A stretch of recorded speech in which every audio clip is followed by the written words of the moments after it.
This video will show you how to add a dimmable light switch from Insteon to your Hoobs.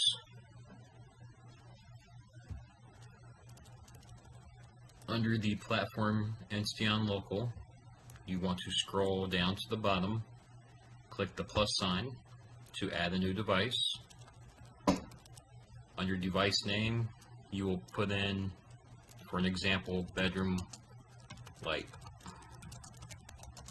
This is how it will show up in the Apple Home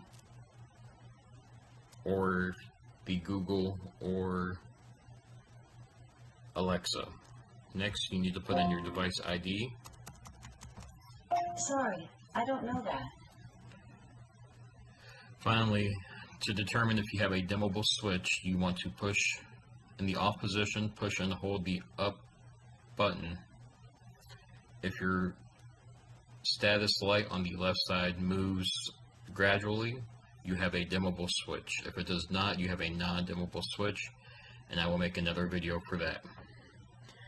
For your dimmable switch, you click yes, it's dimmable.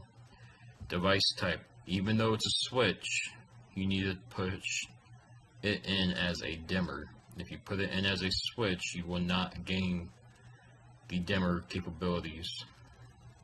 And as always, every time you make a change, click the save button